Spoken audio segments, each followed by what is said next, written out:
नमस्कार। आज सुनिए मुंशी प्रेमचंद की लिखी कहानी झांकी। कई दिनों से घर में कलह मचा हुआ था। मां अलग मुंह फुलाए बैठी थी और पत्नी अलग। घर की वायु में जैसे विष भरा हुआ था। रात को भोजन नहीं बना। दिन को मैंने स्टोव पर खिचड़ी डाली, पर खाया किसी ने नहीं। बच्चों को भी आज भूख नहीं थी। छोटी लड़की कभी मेरे पास आकर खड़ी हो जाती, कभी माता के पास, कभी दादी के पास, पर कहीं उसके लिए प्यार की बातें नहीं थीं। कोई उसे गोद में नहीं उठाता था, मानो उसने भी अपराध किया हो। लड़का शाम को स्कूल से आया। किसी ने उसे कुछ खाने को नहीं दिया, न उससे कुछ कहा, न कुछ पूछा। दोनों बरामदे में मन मारे बैठे हुए थे और शायद सोच रहे थे, घर में आज क्यों लोगों के हृदय उनसे इतने फिर गए हैं। भाई बहन दिन में कितनी बार लड़ते हैं, रोना पीटना भी कई बार हो जाता है, पर ऐसा कभी नहीं होता कि घर में खाना न पके या कोई किसी से न बोले। ये कैसा झगड़ा है कि 24 घंटे गुजर जाने पर भी शांत नहीं होता। ये शायद उनकी समझ में नहीं आता था। झगड़े की जड़ कुछ नहीं थी। अम्मा ने मेरी बहन के घर तीजा भेजने के लिए जिन सामानों की सूची लिखाई, वह पत्नी जी को घर की स्थिति देखते हुए अधिक मालूम हुई। अम्मा खुद समझदार हैं। उन्होंने थोड़ी बहुत काट छांट कर दी थी, लेकिन पत्नी जी के विचार से और काट छांट होनी चाहिए थी। 5 साड़ियों की जगह 3 रहें तो क्या बुराई है। खिलौने इतने क्या होंगे, इतनी मिठाई की क्या जरूरत। उनका कहना था, जब रोजगार में कुछ मिलता नहीं, दैनिक कार्यों में खींचतान करनी पड़ती है, दूध घी के बजट में तंगी हो गई, तो फिर तीजे में क्यों इतनी उदारता की जाए। पहले घर में दिया जलाकर तब मस्जिद में जलाते हैं। यह नहीं कि मस्जिद में तो दिया जला दें और घर अंधेरा पड़ा रहे। इसी बात पर सास बहू में तकरार हो गई, फिर शाखें फूट निकलीं। बात कहां से कहां जा पहुंची। घड़े हुए मुर्दे उखाड़े गए। अन्य उक्तियों की बारी आई। व्यंग्य का दौर शुरू हुआ और मौनालंकार पर समाप्त हो गया। मैं बड़े संकट में था। अगर अम्मा की तरफ से कुछ कहता हूं तो पत्नी जी रोना धोना शुरू करती हैं, अपने नसीब को कोसने लगती हैं। पत्नी किसी कहता हूं तो जनमुरीद की उपाधि मिलती है। इसलिए बारी बारी से दोनों पक्षों का समर्थन करता जाता था, पर स्वार्थवश मेरी सहानुभूति पत्नी के साथ ही थी। खुलकर अम्मा से कुछ न कह सकता था, पर दिल में समझ रहा था कि ज्यादती इन्हीं की है। दुकान का ये हाल है कि कभी कभी बोहनी भी नहीं होती, असामियों से टका वसूल नहीं होता, तो इन पुरानी लकीरों को पीट कर क्यों अपनी जान संकट में डाली जाए। बार बार इस गृहस्थी के जंजाल पर तबीयत झुंझलाती थी। घर में 3 तो प्राणी हैं और उनमें भी प्रेम भाव नहीं। ऐसी गृहस्थी में तो आग लगा देनी चाहिए। कभी कभी ऐसी सनक सवार हो जाती थी कि सबको छोड़ छाड़ कर कहीं भाग जाऊं। जब अपने सिर पड़ेगा तब इनको होश आएगा, तब मालूम होगा कि गृहस्थी कैसे चलती है। क्या जानता था कि यह विपत्ति झेलनी पड़ेगी। नहीं, विवाह का नाम ही न लेता। तरह तरह के कुत्सित भाव मन में आ रहे थे। कोई बात नहीं, अम्मा मुझे परेशान करना चाहती हैं। बहू उनके पांव नहीं दबाती, उनके सिर में तेल नहीं डालती, तो इसमें मेरा क्या दोष। मैंने उसे मना तो नहीं कर दिया है। मुझे तो सच्चा आनंद होगा यदि सास बहू में इतना प्रेम हो जाए, लेकिन यह मेरे वश की बात नहीं कि दोनों में प्रेम डाल दूं। अगर अम्मा ने अपनी सास की साड़ी धोई है, उनके पांव दबाए हैं, उनकी घुड़कियां खाई हैं, तो आज वह पुराना हिसाब बहू से क्यों चुकाना चाहती हैं। उन्हें क्यों नहीं दिखाई देता कि अब समय बदल गया है। बहुएं अब भयवश सास की गुलामी नहीं करती। प्रेम से चाहे उनके सिर के बाल नोच लो, लेकिन जो रोब दिखाकर उन पर शासन करना चाहो तो वह दिन लद गए। सारे शहर में जन्माष्टमी का उत्सव हो रहा था। मेरे घर में संग्राम छिड़ा हुआ था। संध्या हो गई थी, पर घर अंधेरा पड़ा था। मनहूसियत छाई हुई थी। मुझे अपनी पत्नी पर क्रोध आया। लड़ती हो लड़ो, लेकिन घर में अंधेरा क्यों रखा है। जाकर कहा, क्या आज घर में चिराग नहीं जलेंगे। पत्नी ने मुंह फुलाकर कहा, जला क्यों नहीं लेते, तुम्हारे हाथ नहीं है। मेरी देह में आग लग गई। बोला, तो क्या जब तुम्हारे चरण नहीं आए थे तब घर में चिराग नहीं जलते थे। अम्मा ने आग को हवा दी। नहीं, तब सब लोग अंधेरे ही में पड़े रहते थे। पत्नी जी को अम्मा की इस टिप्पणी ने जामे के बाहर कर दिया। बोली, जलाते होंगे मिट्टी की कुप्पी, लालटेन तो मैंने नहीं देखी। मुझे इस घर में आए 10 साल हो गए। मैंने डांटा। अच्छा चुप रहो, बहुत बढ़ो नहीं। ओहो, तुम तो ऐसा डांट रहे हो जैसे मुझे मोल लाए हो। मैं कहता हूं चुप रहो। क्यों चुप रहूं? अगर एक कहोगे तो दो सुनोगे। इसी का नाम पतिव्रत है। जैसा मुंह होता है वैसे ही बीढ़े मिलते हैं। मैं परास्त होकर बाहर चला आया और अंधेरी कोठरी में बैठा हुआ उस मनहूस घड़ी को कोसने लगा। जब इस कुलच्छनी से मेरा विवाह हुआ था तब भी ऐसा अंधकार था। 10 साल का जीवन सिनेमा चित्रों की भांति मेरे नेत्रों के सामने दौड़ गया। उसमें कहीं प्रकाश की झलक नहीं थी, कहीं स्नेह की मृदुता नहीं थी।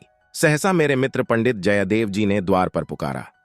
अरे, आज ये अंधेरा क्यों कर रखा है जी? कुछ सूझता ही नहीं। कहां हो? मैंने कोई जवाब नहीं दिया। सोचा ये आज कहां से आकर सिर पर सवार हो गए। जयदेव ने फिर पुकारा। अरे, कहां हो भाई? बोलते क्यों नहीं? कोई घर में है या नहीं? कहीं से कोई जवाब नहीं मिला। जयदेव ने द्वार को इतनी जोर से झंझोड़ा कि मुझे भय हुआ कहीं दरवाजा चौखट बाजू समेत गिर न पड़े। फिर भी मैं बोला नहीं। उनका आना खल रहा था। जयदेव चले गए। मैंने आराम की सांस ली। बारे शैतान टला, नहीं घंटों सिर खाता।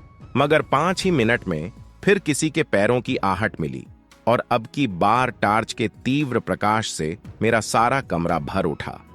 जयदेव ने मुझे बैठे देखकर कुतूहल से पूछा, तुम कहां गए थे जी? घंटों चीखा, किसी ने जवाब तक न दिया। ये आज क्या मामला है? चिराग क्यों नहीं जले? मैंने बहाना किया। क्या जाने, मेरे सिर में दर्द था। दुकान से आकर लेटे तो नींद आ गई और सोए तो घोड़ा बेचकर मुर्दों से शर्त लगाकर। हाँ यार, नींद आ गई। मगर घर में चिराग तो जलाना चाहिए था या उसका रिट्रेंचमेंट कर दिया। आज घर में लोग व्रत से हैं, हाथ खाली ना होगा। खैर चलो, कहीं झांकी देखने चलते हो? सेठ घूरेमल के मंदिर में ऐसी झांकी बनी है कि देखते ही बनती है। ऐसे ऐसे शीशे और बिजली के सामान सजाए हैं कि आंखें झपक उठती हैं। सिंहासन के ठीक सामने ऐसा फव्वारा लगाया है कि उसमें से गुलाब जल की फुहारें निकलती हैं। मेरा तो चोला मस्त हो गया। सीधे तुम्हारे पास दौड़ा चला आ रहा हूं। बहुत झांकियां देखी होंगी तुमने, लेकिन यह और ही चीज है। आलम फटा पड़ता है। सुनते हैं दिल्ली से कोई चतुर कारीगर आया है, उसी की यह करामात है। मैंने उदासीन भाव से कहा, मेरी तो जाने की इच्छा नहीं है भाई। सिर में जोर का दर्द है। तब तो जरूर चलो, दर्द भाग न जाए तो कहना। तुम तो यार बहुत दिक्कत करते हो। इसी मारे मैं चुपचाप पड़ा था कि किसी तरह यह बला टले, लेकिन तुम सिर पर सवार हो गए। कह दिया मैं न जाऊंगा, और मैंने कह दिया मैं जरूर ले जाऊंगा। मुझ पर विजय पाने का मेरे मित्रों को बहुत आसान नुस्खा याद है। यूं हाथापाई, ढींगा मुश्ती, धौल धप्पे में किसी से पीछे रहने वाला नहीं हूं, लेकिन किसी ने मुझे गुदगुदाया और परास्त हो गया। फिर मेरी कुछ नहीं चलती। मैं हाथ जोड़ने लगता हूं, घिघियाने लगता हूं और कभी कभी रोने भी लगता हूं। जयदेव ने वही नुस्खा आजमाया और उसकी जीत हो गई। संधि की वही शर्त ठहरी कि मैं चुपके से झांकी देखने चला चलूं। सेठ घूरेमल उन आदमियों में हैं जिनका प्रातः को नाम ले लो तो दिन भर भोजन न मिले। उनके मक्खी चूसपने की सैकड़ों दंत कथाएं नगर में प्रचलित हैं। कहते हैं एक बार मारवाड़ का एक भिखारी उनके द्वार पर डट गया कि भिक्षा लेकर ही जाऊंगा। सेठ जी भी अड़ गए कि भिक्षा न दूंगा, चाहे कुछ हो। मारवाड़ी उन्हीं के देश का था। कुछ देर तो उनके पूर्वजों का बखान करता रहा, फिर उनकी निंदा करने लगा। अंत में द्वार पर लेट गया। सेठ जी ने रत्ती भर परवाह नहीं की। भिक्षुक भी अपनी धुन का पक्का था। सारा दिन द्वार पर बेदाना पानी पड़ा रहा और अंत में वहीं मर गया। तब सेठ जी पसीजे और उसकी क्रिया इतनी धूमधाम से की कि बहुत कम किसी ने की होगी। भिक्षुक का सत्याग्रह सेठ जी के लिए वरदान हो गया। उनके अंतःकरण में भक्ति का जैसे स्रोत खुल गया। अपनी सारी संपत्ति धर्मार्थ अर्पण कर हम लोग ठाकुरदारे में पहुंचे तो दर्शकों की भीड़ लगी हुई थी। कंधे से कंधा छिलता था। आने और जाने के मार्ग अलग थे। फिर भी हमें आधे घंटे के बाद भीतर जाने का अवसर मिला। जयदेव सजावट देख देख कर लौटपोट हुए जाते थे, पर मुझे ऐसा मालूम होता था कि इस बनावट और सजावट के मेले में कृष्ण की आत्मा कहीं खो गई है। उनकी वह रत्न जटित, बिजली से जगमगाती मूर्ति देखकर मेरे मन में ग्लानि उत्पन्न हुई। इस रूप में भी प्रेम का निवास हो सकता है? मैंने तो रत्नों में दर्प और अहंकार ही भरा देखा है। मुझे उस वक्त यही याद नहीं रही कि यह एक करोड़पति सेठ का मंदिर है। और धनी मनुष्य धन में लौटने वाले ईश्वर की ही कल्पना कर सकता है। धनी ईश्वर में ही उसकी श्रद्धा हो सकती है। जिसके पास धन नहीं है वह उसकी दया का पात्र हो सकता है, श्रद्धा का कदापि नहीं। मंदिर में जयदेव को सभी जानते हैं, उन्हें तो सभी जगह सभी जानते हैं। मंदिर के आंगन में संगीत मंडली बैठी हुई थी। केलकर जी अपने गंधर्व विद्यालय के शिष्यों के साथ तंबूरा लिए बैठे थे। पखावज, सितार, सरोद, वीणा और जाने कौन कौन बाजे, जिनके नाम भी मैं नहीं जानता, उनके शिष्यों के पास थे। कोई गीत बजाने की तैयारी हो रही थी। जयदेव को देखते ही केलकर जी ने पुकारा। मैं भी तुफैल में जा बैठा। एक क्षण में गीत शुरू हुआ। समां बंध गया। जहां इतना शोरगुल था कि तोप की आवाज भी न सुनाई देती, वहां जैसे माधुर्य के उस प्रवाह ने सब किसी को अपने में डुबो लिया। जो जहां था वहीं मंत्रमुग्ध सा खड़ा था। मेरी कल्पना कभी इतनी सचित्र और सजीव न थी। मेरे सामने न वह बिजली की चकाचौंध थी, न वह रत्नों की जगमगाहट, न वह भौतिक विभूतियों का समारोह। मेरे सामने वही यमुना का तट था, गुल्म लताओं का घूंघट मुंह पर डाले हुए। वही मोहिनी गौएं थीं, वही गोपियों की जल क्रीड़ा, वही वंशी की मधुर ध्वनि, वही शीतल चांदनी और वही प्यारा नंद किशोर, जिसकी मुख छवि में प्रेम और वात्सल्य की ज्योति थी, जिसके दर्शनों से हृदय निर्मल हो जाते थे। मैं इसी आनंद विस्मृति की दशा में था कि कंसर्ट बंद हो गया और आचार्य केलकर के एक किशोर शिष्य ने ध्रुपद अलापना शुरू किया। कलाकारों की आदत है कि शब्दों को कुछ इस तरह तोड़ मरोड़ देते हैं कि अधिकांश सुनने वालों की समझ में नहीं आता कि क्या गा रहे हैं। इस गीत का एक शब्द भी मेरी समझ में न आया, लेकिन कंठ स्वर में कुछ ऐसा मादकता भरा लालित्य था कि प्रत्येक स्वर मुझे रोमांचित कर देता था। कंठ स्वर में इतनी जादू भरी शक्ति है, इसका मुझे आज कुछ अनुभव हुआ। मन में एक नए संसार की सृष्टि होने लगी, जहां आनंद ही आनंद है, प्रेम ही प्रेम, त्याग ही त्याग। ऐसा जान पड़ा, दुख केवल चित्त की एक वृत्ति है, सत्य है केवल आनंद। एक स्वच्छ करुणा भरी कोमलता जैसे मन को मसोसने लगी। ऐसी भावना मन में उठी कि वहां जितने सज्जन बैठे हुए थे सब मेरे अपने हैं, अभिन्न हैं। फिर अतीत के गर्भ से मेरे भाई की स्मृति मूर्ति निकल आई। मेरा छोटा भाई बहुत दिन हुए मुझसे लड़कर घर की जमा जठा लेकर रंगून भाग गया था और वहीं उसका देहांत हो गया था। उसके पाशविक व्यवहारों को याद करके मैं उन्मत्त हो उठता था। उसे जीता पा जाता तो शायद उसका खून पी जाता, पर इस समय स्मृति मूर्ति को देखकर मेरा मन जैसे मुखरित हो उठा। उसे आलिंगन करने के लिए व्याकुल हो गया। उसने मेरे साथ, मेरी स्त्री के साथ, माता के साथ, मेरे बच्चे के साथ जो जो कटु, नीच और घृणास्पद व्यवहार किए थे, वह सब मुझे भूल गए। मन में केवल यही भावना थी, मेरा भैया कितना दुखी है। मुझे इस भाई के प्रति कभी इतनी ममता नहीं हुई थी। फिर तो मन की वह दशा हो गई जिसे विह्वलता कह सकते हैं। शत्रुभाव जैसे मन से मिट गया था। जिन जिन प्राणियों से मेरा बैर भाव था, जिनसे गाली गलौज, मारपीट, मुकदमाबाजी सब कुछ हो चुकी थी, वे सभी जैसे मेरे गले में लिपट लिपट कर हंस रहे थे। फिर विद्या, पत्नी की मूर्ति मेरे सामने आ खड़ी हुई। वह मूर्ति जिसे 10 साल पहले मैंने देखा था। उन आंखों में वही विकल कंपन था, वही संदिग्ध विश्वास, कपोलों पर वही लज्जा लालिमा, जैसे प्रेम सरोवर से निकला हुआ कोई कमल पुष्प हो। वही अनुराग, वही आवेश, वही याचना भरी उत्सुकता जिसमें मैंने उस न भूलने वाली रात को उसका स्वागत किया था, एक बार फिर मेरे हृदय में जाग उठी। मधुर स्मृतियों का जैसे स्रोत सा खुल गया। जी ऐसा तड़पा कि इसी समय जाकर विद्या के चरणों पर सिर रगड़कर रोऊं और रोते रोते बेसुध हो जाऊं। मेरी आंखें सजल हो गईं। मेरे मुंह से जो कटु शब्द निकले थे, वे सब जैसे मेरे ही हृदय में गड़ने लगे।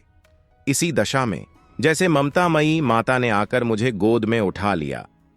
बालपन में जिस वात्सल्य का आनंद उठाने की मुझ में शक्ति नहीं थी, वह आनंद आज मैंने उठाया।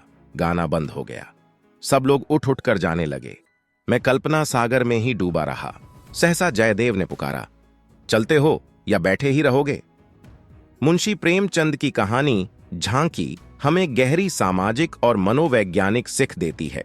सबसे पहले कहानी समाज में धन और प्रतिष्ठा के प्रति हमारी सोच को चुनौती देती है। सेठ घूरेमल के मंदिर की भव्यता और सजावट, जो कि एक धनवान व्यक्ति की श्रद्धा और भक्ति की अभिव्यक्ति प्रतीत होती है, दिखाती है कि भौतिक वैभव और दिखावे के बावजूद वास्तविक श्रद्धा और प्रेम कहीं और होता है।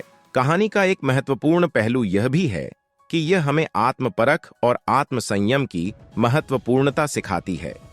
नायक की अनुभव यात्रा, जिसमें वह अपने पूर्वाग्रहों और निराशाओं को पार कर अंततः सच्चे प्रेम और भक्ति की अनुभूति करता है, यह दर्शाती है कि बाहरी चमक दमक से अधिक महत्वपूर्ण आंतरिक शांति और समझ होती है। इसके अलावा झांकी में प्रेमचंद ने मानवीय संबंधों की जटिलताओं और उनकी महत्वता को भी उजागर किया है। नायक के अपने भाई, पत्नी और अन्य संबंधियों के प्रति भावनाओं का पुनः मूल्यांकन करना और उनके प्रति दया और प्रेम की गहराई को समझना, यह दर्शाता है कि मनुष्य अपने भीतर के द्वंद्वों को समझकर ही सच्ची मानसिक शांति प्राप्त कर सकता है। अंततः कहानी यह भी सिखाती है कि आध्यात्मिकता और व्यक्तिगत तत्वज्ञान समाज और धन के प्रभाव से ऊपर उठकर स्वयं की आत्मा की गहराइयों को छूने की यात्रा है। यह संदेश देती है कि सच्चा आनंद और संतोष बाहरी दिखावे से नहीं, बल्कि आंतरिक समझ और शुद्धता से प्राप्त होता है। आप सुन रहे थे मुंशी प्रेमचंद की लिखी कहानी झांकी।